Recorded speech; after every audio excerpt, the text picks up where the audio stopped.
امی نے پیری والے سے مرغی کے 12 چوزے خریدے۔ ایک تو وہ تھے ہی اتنے خوبصورت کہ ان کا دل انہیں خریدنے کو للچا گیا، اور پھر شاید وہ یہ بھی سوچتی ہوں گی کہ ادھر ادھر صحن میں پھر کر ان میں سے ایک دو بھی جوان ہو گئے تو سارے پیسے پورے ہو جائیں گے۔ وہ چوزے سارا دن صحن میں پھرتے رہتے، ان کے لیے نہ تو خوراک کا کوئی علیحدہ انتظام کیا جاتا اور نہ ہی ان کی حفاظت کا کچھ بہت طرد کرنا پڑتا۔ کھانا کھاتے ہوئے جو روٹی کے چند ٹکڑے بیچ رہتے وہ ان کے واسطے زمین پر گرا دیے جاتے اور وہ انہیں ہی توڑ توڑ کر کھاتے رہتے۔ بس شام ہونے پر انہیں صحن کے کونے میں ایک ٹوکرے کے نیچے بند کر دیا جاتا تاکہ بلی سے بچایا جا سکے۔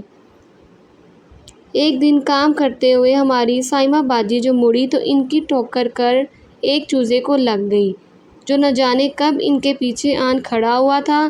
چوزا تو تھا ہی اتنا کمزور اور چھوٹا سا، اس کی تو ساری ٹانگ ہی مڑ گئی۔ سائمہ باجی چونکہ دل میں خود کو مجرم سمجھ رہی تھی، اسی لیے انہوں نے اس چوزے کی دیکھ بھال میں کچھ کسر نہ اٹھا رکھی۔ انہوں نے باریک کپڑے میں ہلدی لگا کر اس کی ٹانگ باندھ بھی دی۔ خیر وہ ٹانگ ٹھیک تو کیا ہوتی، البتہ چند دنوں میں وہ لنگڑا کر چلنے کے قابل ہو گیا۔ ان کچھ دنوں میں سائمہ باجی نے اس کا خیال کیا رکھا کہ اسے تو اب گویا ان کے سوا کچھ نظر ہی نہیں آتا تھا۔ صبح ٹوکرا اٹھائے جانے پر وہ سیدھا سائمہ باجی کے پاس آ جاتا اور دن بھر ان کے پیچھے چلتا رہتا۔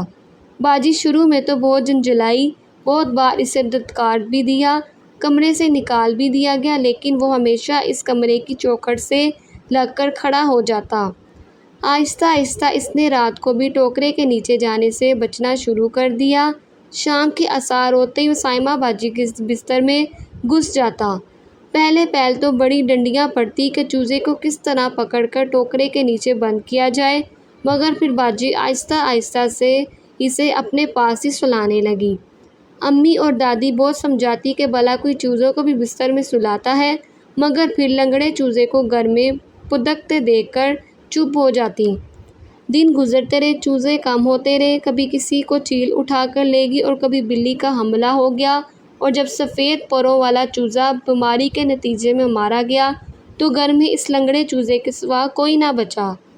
وہ بھی غالباً اسی وجہ سے بیچارہ رہ گیا کہ سارا وقت وہ سائمہ باجی کے ساتھ ہی ہوتا تھا۔ باجی کو بھی اب اس کی گویا عادت سی ہو گئی تھی۔ وہ بستر سے اٹھتے ہوئے صحن میں مڑتے ہوئے ہمیشہ قدم ایسے اٹھاتی جیسے کہیں نیچے چوزا نہ آ رہا ہو۔ ان کی احتیاط پر لگتا تھا جیسے وہ زمین پر بڑی مجبوری سے ہی قدم رکھتی تھی، وگرنہ ان کے بس میں ہوتا تو وہ ہوا میں ہی تیرتی پھرتی۔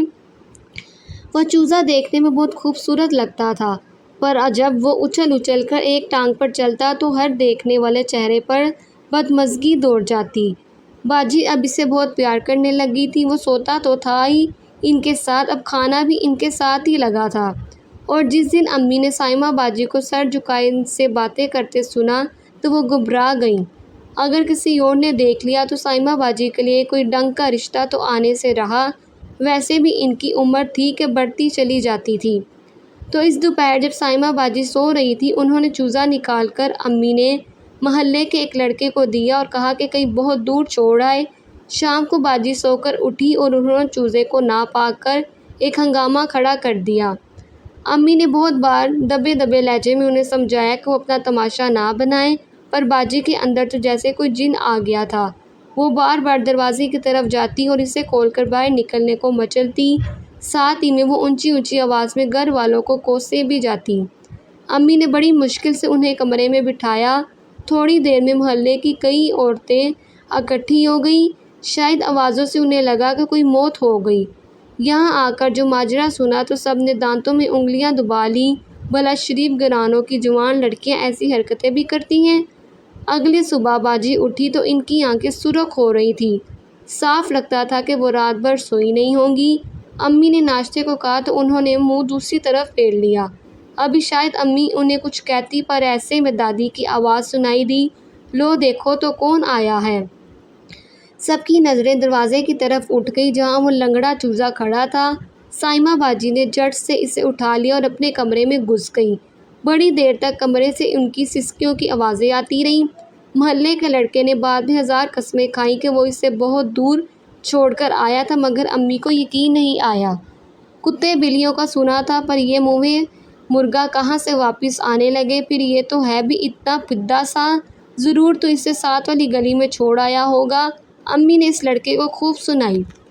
چوزا اب باجی کے اور بھی قریب رہنے لگا تھا، جیسے ڈرتا ہو کہ ذرا دور ہو تو اسے علیحدہ کر دیا جائے گا۔ وہ بس باجی کے قریب گھومتا رہتا، اور وہ جو سونے کو لیتی تو وہ جھٹ سے بستر میں دب جاتا۔ مجھے چوزے کے بارے میں بہت زیادہ معلومات نہیں تھی، پر پتہ نہیں کیوں مجھے جیسے یقین سا تھا کہ جانور ہمیشہ جاگتے رہتے ہیں، مگر وہ چوزا برحال باجی کے برابر سوتا، اور حتیٰ کہ وہ اب دوپہر میں بھی قلولہ کرتا نظر آتا تھا۔ وقت گزرتا رہا، چوزا اب ایک نوجوان مرغا بن گیا تھا۔ باجی کی عمر بھی بڑھ رہی تھی، جس سے امی بہت فکر مند رہنے لگی تھی۔ جیسے جیسے ان کی عمر بڑھ رہی تھی، وہ تھوڑے بہت رشتے جو پہلے کبھی آ بھی جاتے تھے، اب مکفت ہوتے جا رہے تھے۔ امی اکثر صحن میں ہمسائے عورتوں کے ساتھ کسر پسر میں مصروف نظر آتی، ایسے میں جو باجی ان کے قریب آتی تو سب خاموش ہو جاتے۔ بہرحال وہ لاکھ سرگوشیاں کرتی، پر گھر میں ہم سب جان گئے تھے کہ امی اب سائمہ باجی کو کسی رنڈوے سے بیانے کے چکر میں تھی۔ کوئی شہزاد صاحب تھے جو قریب بازار میں ارہٹ کی دکان کرتے تھے۔ میں ایک دن اسکول کے بعد ان کے دکان سے قریب سے گزرا، مجھے تو ان میں ایسی کوئی بات نظر نہ آئی کہ اتنی خوبصورت سائمہ باجی کو ان سے بیاہ دیا جائے۔ وہ بالکل ابا کی عمر کے دکھتے تھے اور پان کھاتے ہوئے گاہکوں کو نپٹا رہے تھے۔ پھر ایک دن وہ گھر میں آن دمکے۔ وہ بڑی بے تکلیفی سے صوفے پر بیٹھے اور ہر سمیت نظریں گھما رہے تھے۔ امی اور چند ہمسائے کی عورتیں ان کے سامنے بچی جا رہی تھیں۔ ہاں، البتہ ابا ذرا لاتعلق سے دکھائی دے رہے تھے۔ ایسے میں باجی چائے کا ٹرے تھامے کمرے میں داخل ہوئی تو ان کے پیچھے لنگڑاتا ہوا چوزا بھی کمرے میں آ گیا۔ چوزے کو دیکھ کر شہزاد صاحب کی وہ ہنسی چھوٹی کہ ان کی مونچھیں اوپر کانوں تک اٹھ آئیں۔ امی بولی، یہ سائمہ سے بڑا منوس ہے۔ شہزاد صاحب کے نکلتے ہی گھر میں ایک نیا ڈرامہ شروع ہو گیا۔ باجی نے فردہ فردہ ہر ایک کی منتیں ڈالی کہ ان کا گلا گھونٹتے پھر اس آدمی کے ساتھ نہ بھیجیں، پر اس دن سب کے دل پتھر ہو گئے تھے۔ ایک غریب آدمی اپنے سے جڑے لوگوں کو بڑی محوج خوشیاں دے سکتا ہے، اس سے زیادہ، پر اس کا بس نہیں چلتا۔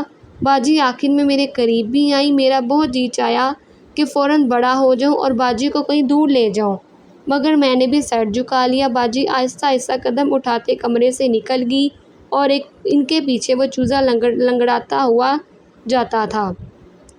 اب گھر میں باجی کی شادی کا ڈنڈورا پیٹنے لگے۔ باجی شروع کے کچھ دن تو روئیں، پر پھر صبر کر کر بیٹھی رہیں۔ جس دن ان کی رخصتی تھی، اس دن صبح سے چوزا بڑا بے چین سا تھا۔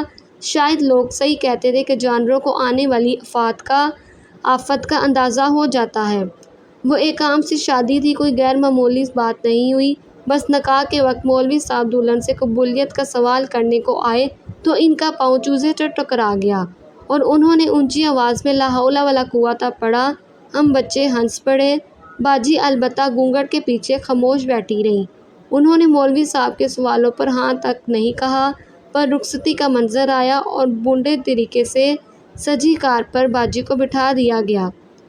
چوزا اب تھوڑا مطمئن تھا۔ شاید اسے لگتا تھا کہ باجی کہیں بازار وغیرہ جا رہی ہیں، کیونکہ یہی وہ وقت ہوتا تھا جب وہ باجی سے جدا ہوتا تھا، پر اس جدائی کے سوا اس کے پاس چارہ بھی کہاں تھا۔ وہ گھر سے کبھی نکلتا نہیں تھا۔ شاید اسے لگتا ہوگا جیسے باہر موجود 2 ٹانگیں والے مرغے اسے دیکھ کر ہنستے ہوں گے۔ بھلا کیوں وہ ان کی طرح مناطق سے نہیں چل پاتا تھا؟ گھر میں بہرحال کوئی ایسا نہیں تھا جو اس کا مذاق اڑاتا، اسی لیے وہ ہمیشہ یہیں رہتا۔ تو تمام رات وہ باجی کا انتظار کرتا رہا اور صبح میں نے اسے ہاتھ دھونے والے واش بیسن کے نیچے بیٹھا دیکھا۔ پتہ نہیں وہ کیسی رات تھی جس میں اس نے اپنی صحیح جگہ پہچان لی تھی۔ اس دن کے بعد وہ کبھی کسی کمرے میں نہیں داخل ہوا، بس یہی صحن میں گھومتا رہتا۔ پتہ نہیں کیوں مجھے لگتا تھا جیسے وہ بڑی کوشش سے اپنے آپ کو گھر کے ایک فرد سے پالتو پرندے میں ڈالنے کی کوشش کر رہا تھا۔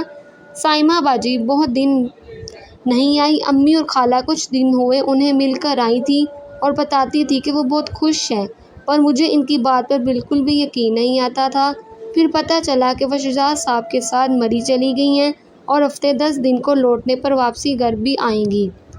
ایک رات دروازے کی گھنٹی بجی، میں باہر نکلا تو چوزا پہلے ہی دروازے کے سامنے پہنچ چکا تھا اور بڑی بے تابی سے اس کے کھولنے کا انتظار کر رہا تھا۔ وہ ایسا تو کبھی نہیں کرتا تھا، پر پتہ نہیں آج کیا تھا۔ میں نے دروازہ کھولا تو سامنے میک اپ اور چمکیلے کپڑوں میں کھڑی سائمہ باجی کو پہچان ہی نہیں پایا، مگر پھر شہزاد صاحب پر نظر پڑی تو میں نے راستہ چھوڑ دیا۔ باجی نے فوراً مجھے اپنے سینے سے لگا کر خوب پیار کیا اور شہزاد صاحب کو لیے اندر بڑھ گئی۔ ایسے میں میری نظر اس چوزے پر پڑی جس کی طرف باجی نے دیکھا تلک نہ تھا۔ وہ وہی دروازے کے سامنے کھڑا تھا، بالکل سخت، جیسے اس نے ہلکی سی جنپش بھی کی تو اس کا پورا جسم بڑبڑا کر زمین پر گر جائے گا۔ وہ وہیں کھڑا رہا اور باجی اس سے قریب سے گزرتی اندر چلی گئی۔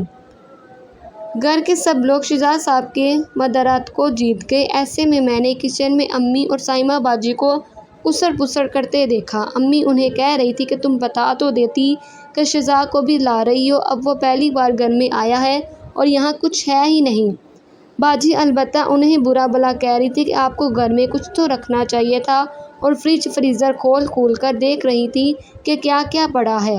میں وہاں سے ہٹ گیا۔ پتہ نہیں کیوں اس دن مجھے بہت اداسی اتر آئی تھی۔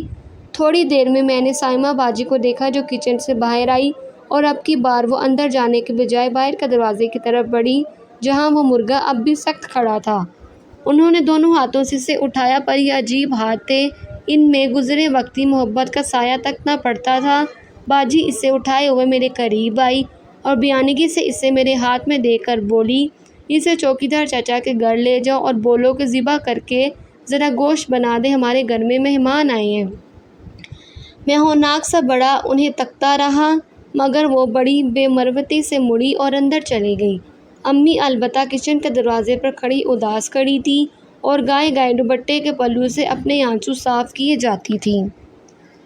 اگر ہماری ویڈیو پسند آئے تو ہمارے چینل کو سبسکرائب کریں۔ ملتے ہیں نیکسٹ ویڈیو میں۔ اللہ حافظ۔